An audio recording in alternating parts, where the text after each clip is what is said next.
Story 1: The Unseen Presence. I still remember the day my parents left for their vacation, leaving me home alone for the first time.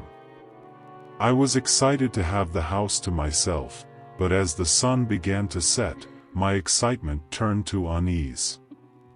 The creaks and groans of the old house seemed to take on a sinister tone, and I couldn't shake the feeling that I was being watched. At first, I tried to distract myself by watching TV and playing video games, but the more I tried to occupy myself, the more I felt like I was being pulled into some kind of dark vortex.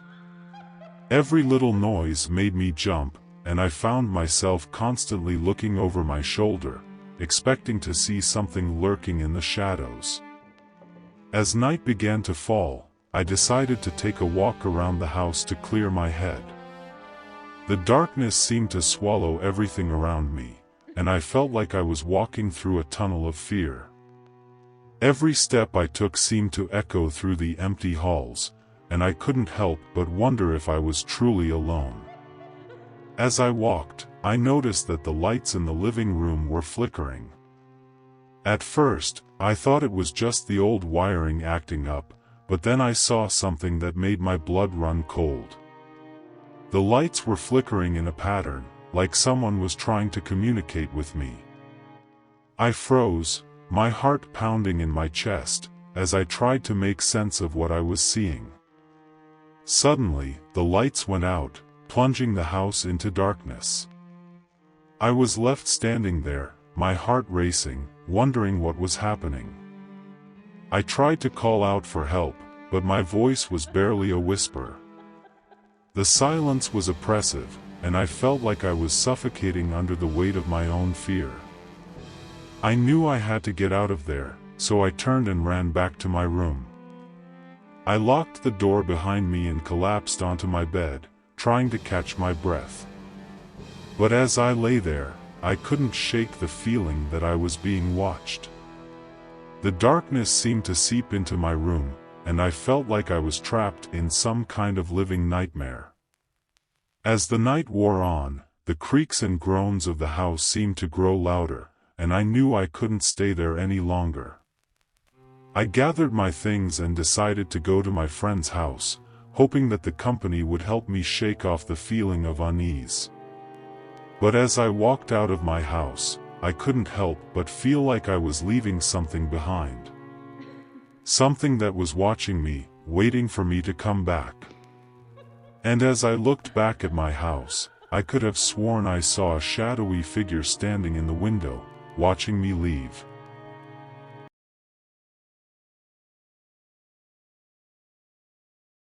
Story 2: The Uninvited Guest. I had always loved being home alone.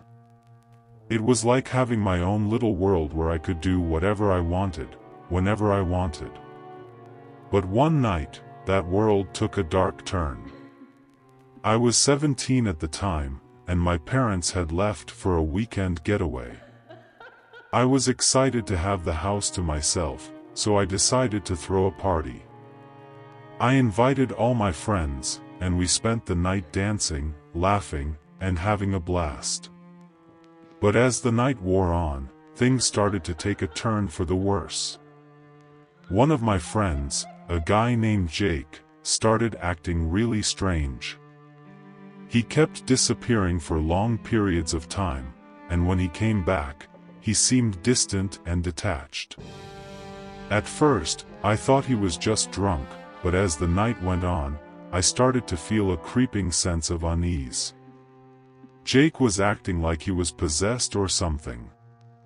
He would stare at us with this cold, dead look in his eyes, and I could feel his gaze like a physical presence. I tried to brush it off, but as the night wore on, things started to get really weird. Doors would slam shut on their own, and we would hear strange noises coming from the attic. It was like the house itself was trying to tell us something. And then, things took a dark turn. Jake started talking about some kind of entity that lived in the house. He said it was an ancient spirit that had been awakened by some kind of ritual. I thought he was just messing with us, but as he started to describe the entity, I felt a chill run down my spine. The entity was said to be a malevolent force that fed on fear. It would appear to people when they were alone and vulnerable, and it would drive them mad with terror. Jake said that it had been awakened by some kind of ritual, and now it was loose in the house. As the night wore on, things started to get really intense. The noises in the attic grew louder, and we could feel the presence of the entity all around us. It was like we were trapped in some kind of living hell. I knew we had to get out of there, so I gathered my friends and we decided to leave. But as we were leaving, I saw Jake standing in the doorway, his eyes black as coal. He was staring at us with this cold, dead look, and I knew that something was very wrong.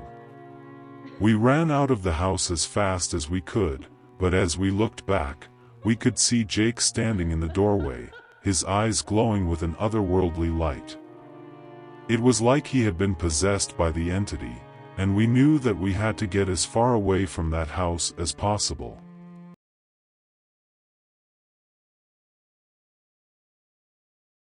Story 3. The Shadow in the Corner. I had always loved my old house. It was a beautiful, sprawling mansion with a rich history.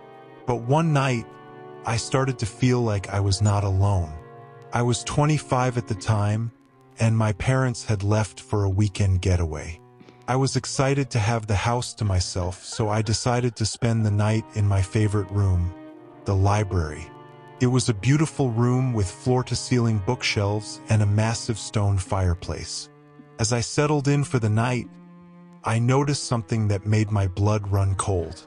There was a shadow in the corner of the room. It was a dark, amorphous shape that seemed to be watching me. I tried to ignore it, but as the night wore on, the shadow seemed to grow larger and more defined. I knew I had to get out of there, so I decided to go to my friend's house. But as I was leaving, I saw the shadow move. It was like it was following me, and I knew that I had to get away from that house as fast as I could. As I ran out of the house, I could feel the shadow behind me. It was like it was trying to catch up to me, and I knew that I had to get as far away from that house as possible. I didn't stop running until I was at my friend's house, where I collapsed onto the couch, exhausted and shaken. But as I looked back at my house, I could have sworn I saw the shadow in the window, watching me. It was like it was waiting for me to come back, and I knew that I had to be careful.